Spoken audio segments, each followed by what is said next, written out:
Pecinta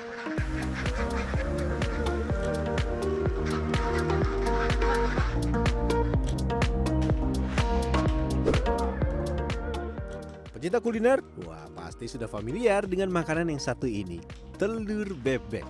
Ya, selain telur ayam, telur bebek cukup banyak dikonsumsi warga Indonesia. Bahkan, telur bebek merupakan salah satu makanan pokok dalam beragam kuliner masakan Asia.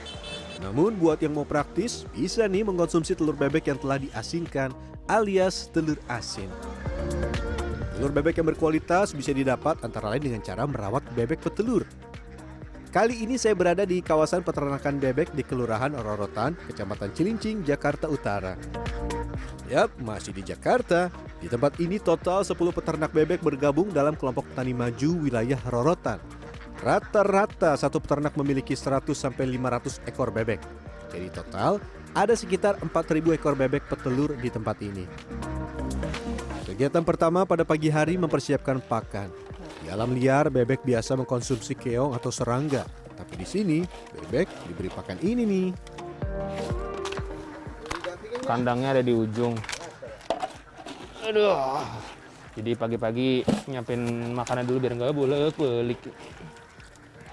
Ini pala udangnya segar banget, men. Ambil dari Muara Baru ya, Bang ya? Dari Muara Baru. Masih fresh from the oven, tapi tetap bau anis. Ya gitulah.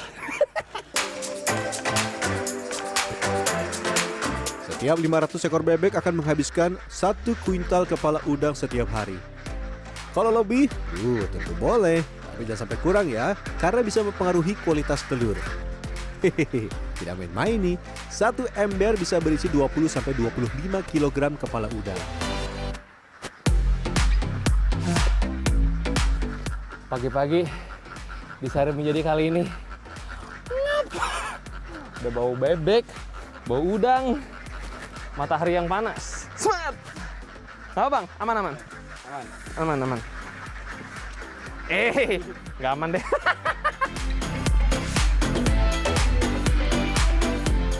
Hehehe. Meski menyulitkan berjalan, sekat-sekat ini banyak fungsinya loh. Selain untuk memantau kesehatan, sekat juga membantu melokalisir jika ada wabah menyerang kandang. Setiap hari, satu kandang berisi sekitar 500 ekor bebek petelur, bisa menghasilkan 350 butir telur. Oh iya, pigmen klorofil dalam kepala udang akan membuat warna kuning telur lebih pekat, bahkan cenderung oranye. Udangnya juga harus segar ya, karena kalau sampai busuk, maka telur yang dihasilkan dinamakan telur dingin, yang artinya cepat busuk juga. Tambahkan juga pakan alternatif berupa roti atau nasi kering untuk menambah bobot tubuh bebek petelur.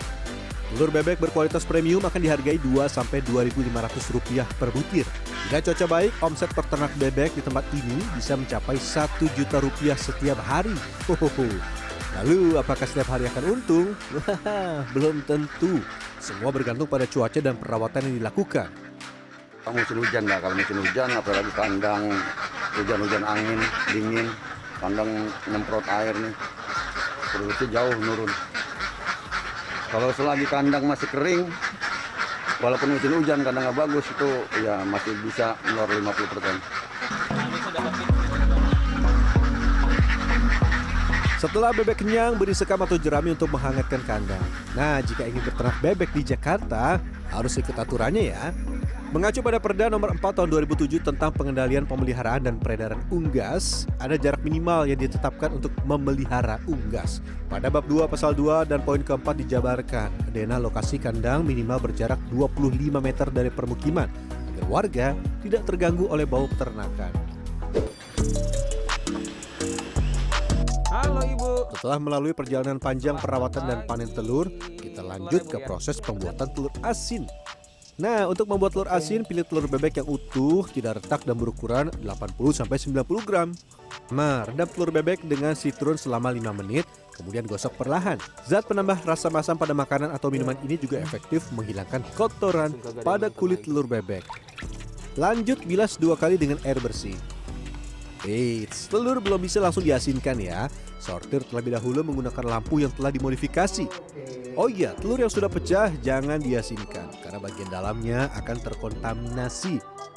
Rongga udara terletak di antara membran bagian luar dan bagian dalam pada ujung telur yang lebih besar. Nah, ini yang bisa, ini nggak bisa Ibu ya? Iya. Oke, ini kata ibunya udah terlalu lama ya. Udah lebih dari 4 hari setelah ditelurkan, jadi sudah tidak bisa lagi diasinkan, nanti hasilnya nggak maksimal. Tapi apakah dibuang begitu saja? Enggak, masih bisa dibikin. Martabak bisa, nasi goreng bisa, tapi kalau untuk diasinkan yang ini, wah jangan, nanti hasilnya tidak maksimal, malah pembeli komplain. Ingat, telur juga tidak bisa diletakkan sembarangan. Rongga udara harus terletak di bagian atas agar tidak pecah. Lanjut, setelah telur dicek, kita buat bahan untuk mengasinkan. Selain garam dan bata merah yang dihaluskan, kelompok tani yang dibina oleh Dinas KPKP DKI Jakarta ini menggunakan bahan baku herbal sebagai campuran pengasinan. Ada daun salam, daun dewa, akar alang-alang, kaki secang, daun ginseng, ketumbar, jahe, dan bahan-bahan lain. Bahan herbal ini berguna untuk mengurangi kadar kolesterol pada telur asin dari biasanya 260 mg per 100 gram menjadi 4 mg kolesterol per butir yang sudah diuji di laboratorium.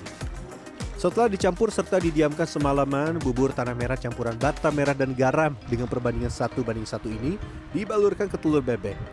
Nah, selain menghilangkan bau amis, telur yang diasinkan dengan serbuk bata merah atau abu gosok dapat disimpan lebih lama karena akan meminimalisir pertumbuhan mikroorganisme penyebab pembusukan. Duduk lagi. Oh, belum. Belum, Pak. Ayo, yang tebal dikit, Pak. Yang tebal dikit. Yang tebal. Oke. Ya, gitu. Jadi Pak. jangan pelit Iya, ramuannya supaya betul. rasanya merata Iya, ke betul. semuanya. Ya kan? Ya, jangan takut kotor. Jangan takut kotor, Pak. Supaya telur asinnya enak. Iya. Oh, dan harusnya diperhatikan pemirsa, tidak boleh bagian rongkanya itu di bawah. Jadi bagian lancipnya di bawah. Tuh.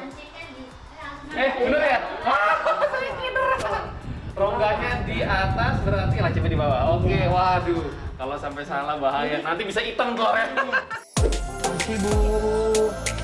Jika ingin rasa sedang, 10 hari saja cukup. Tapi kalau ingin lebih asin, bisa didiamkan sampai 14 hari. Nah, ini dia telur bebek yang telah diasinkan hampir 2 minggu. Salah satu alasan produsen telur asin menggunakan telur bebek adalah pori-pori yang lebih besar, sehingga larutan garam lebih mudah masuk. Telur bebek juga memiliki cangkang yang lebih tebal dibanding telur ayam, sehingga tidak mudah retak selama proses pengasinan. Hehehe, jatuh telurnya. Saya kurang fokus nih. Ya. Yo, tuh. Ya udah biarin ganti. Lihatin pecahnya. Lihatin pecahnya. Tuh. Ya, begitulah pemirsa. Mana itu? Bapak mangkoknya. Ya, begitulah. Norong geser. Ada. Setelah dicuci bersih untuk menghilangkan tanah merah yang menempel, telur bebek disortir lagi. Ketika kuning telur disinari akan tampak bulat sempurna, sebab jika pecah ada kemungkinan akan busuk atau gagal dalam proses pengasinannya. Lalu apakah telurnya sudah bisa dimakan? Nanti dulu. Kukus terlebih dahulu karena masih mentah. Masak telur selama 4 jam. Bila pengukusan hanya 2 jam, telur akan bertahan 3 hari dalam suhu ruangan. Namun bila dikukus selama 4 jam bisa bertahan seminggu. Dan warna kuning telur juga akan jadi lebih pekat. Jika biasanya telur asin berkisar Rp3.000 per butir, di tempat ini telur dijual Rp6.000 per butir dengan beberapa kelebihan, yaitu kandungan kolesterol yang rendah dan bobot telur asin yang di atas rata-rata. Salah satu episode sehari menjadi yang cukup panjang, tapi terbayarkan sudah ada telur asin di depan saya. Kita akan icip. Yang mana? Oke, yang ini nih. Nggak terlalu bau amis ya. Ya mungkin karena faktor yang tadi herbal itu. Oke. Kita icip.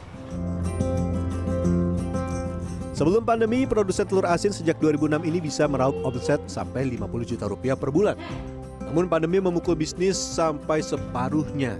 Nah, kunci untuk membuat produk laku di pasaran adalah diferensiasi dari segi bahan.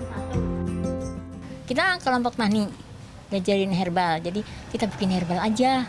Siapa tahu bisa bikin herbal. Kita uji lab, alhamdulillah hasilnya bagus. Terus pameran itu booming, terus saya dikejar-kejar retail.